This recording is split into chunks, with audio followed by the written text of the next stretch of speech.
안녕하십니까. 더불어민주당 부평구을 국회의원 박선원입니다. 오늘은 김민석 국무총리 후보자 인사청문회 특별위원회의 위원 자격으로 이 자리에 섰습니다. 국민의힘은 김민석 후보자의 무차별적인 의혹 제기를 하기 전 해당 정당의 위원회 재산 증식부터 밝히시기 바랍니다. 공정과 상식의 잣대는 스스로에게 먼저 적용하십시오. 존경하는 국민 여러분, 최근 총리 인사청문위원인 국민의힘 주진우 의원이 김민석 총리 후보자에 대해 재산 형성과 채무 변제 의혹 제기 그리고 무차별적인 정치 공세를 반복하고 있습니다.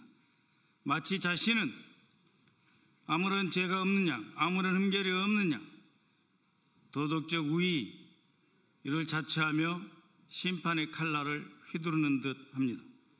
그러나 정작 주진우 의원 본인 자신의 재산 형성과 사인 간의 채무 등에 대한 의혹은 해소되지 않고 있습니다.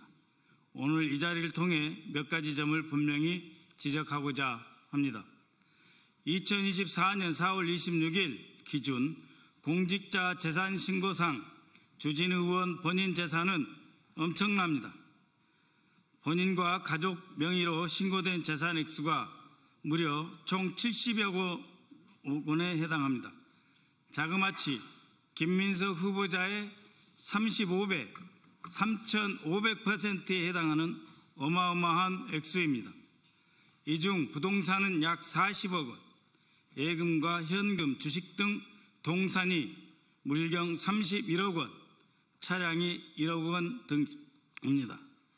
20년 가까이 공직에만 있었다는 사람이 도대체 검사 월급이 얼마나 된다고 생활비 다 쓰고 남으면 뭘 저금할 게 있다고 70억 원의 재산을 모을 수 있습니까?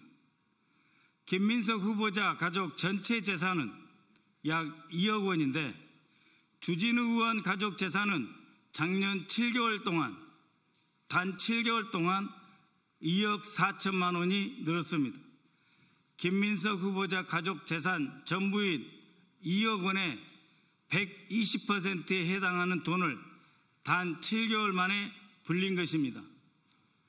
2025년 3월 등록된 공직자 재산 신고액을 기준으로 본인 예금은 5억 5천만 원, 배우자 예금 6억 6천만 원, 장남 예금은 1년에 4천만 원이 늘어서 자그마치 7억 8천만 원에 해당합니다. 일부 보험이 있었다고는 하지만 상당 액수가 언제든지 현금으로 인출 가능한 현금성 자산들입니다. 이렇게 많은 현금성 자산을 가지고 있는 주진우 의원이 2024년에 사인 간의 채무는 1억 원, 배우자 1억 8천억 원이 있습니다. 합치면 2억 8천만 원입니다. 김민석 후보자 사인 간의 채무 4천만 원이 있었다. 지금 있는 것이 아니고 있었다. 8천만 원이 있었는데 다 갚았다. 그걸 시비 삼고 있는 현금성 자산 약 30억 원에 달하는 돈을 가진 사람이 채무가 부부 합쳐 2억 8천만 원이 있습니다. 그러면 주진우 방식대로 물어보겠습니다. 현금성 자산 액수가 상당함에도 불구하고 사인 간의 채무 2억 8천만 원에 달하고 있는데 이것은 진짜 빌린 것 맞습니까? 또 1억 원에 대해 상환했다고 되어 있는데 무슨 돈으로 어떤 소득으로 갚았습니까? 현금성 자산이 그렇게도 많은데 왜 빌렸고 그런데도 여전히 갚지 않은 돈은 또 왜 이렇게 많이 있습니까? 또 배우자는 1년간 274만 원을 상환하는 데 그치는데 은행 대출을 월할해서 상환하는 방식도 아닌 사인 간의 채무인데 왜 300만 원도 아니고 274만 원을 갚습니까? 위장 채무입니까? 진짜 채무 맞습니까? 주진우 의원과 가족들이 보유한 상가, 예금에 포함된 현금성 자산 등에 대한 상세한 재산 형성 경위를 알 수가 없습니다. 또 공직자로서 재산 신고는 되어 있다고 하나 그 출처에 대해서는 알 수가 없습니다. 혹시 정치권 입문을 앞두고 그에게 후원금을 예금으로 돌려 보관하고 있는 것은 아닙니까? 이에 대해서 검찰은 인지사건으로 수사하지 않고 뭘 하고 있습니까? 서로 봐주기 하고 있습니까? 또 주진우 의원의 아들 2005년생으로 김민석 후보자의 아들과 같은 나이입니다. 2005년생 주진우 아들과 2005년생 김민석 후보자의 아들 같은 나이인데 벌써 주진우 의원의 아들은 7억 4천만 원에 달하는 예금을 가지고 있습니다. 예금 200만 원 신고한 김민석 후보자 아들보다 370배에 해당하는 돈입니다. 조부의 증여에 의해서 형성된 것 아닙니까? 정상적이라고 자신할 수 있습니까? 조부의 증여가 맞습니까? 주진우가 김민석 후보자에게 조롱하는 용어를 빌려 쓴다면 할아버지가 스폰서입니까? 김민석 후보자는 모든 재산 증식을 세무신고 등 합법적 절차에 따라 진행했으며 그 내역도 제출하고 있습니다. 차용증 사본도 언론을 통해 공개하고 있습니다. 그렇다면 주진우 의원도 본인의 재산 증식 과정과 사인 간의 채무 그리고 그 차용금에 대한 차용증을 국민 앞에 낱낱이 공개할 의사가 있습니까? 모든 것을 다 해봐야 김민석 의원 재산 2억입니다. 거기 어디에 부정부패가 있습니까? 김민석 총리 후보자는 젊은 시절 이른 나이에 정치권에 입문하였습니다. 서울대 총학생회장 출신으로 386 세대의 대표 주자로서 주목을 받았고 30여 년 전인 2002년 민주당의 기대를 안고 서울시장 후보로 출마하여 화려한 정치적 조명을 받기도 했습니다. 그러나 그 이후 그의 정치적 여정은 결코 순탄치 않았습니다.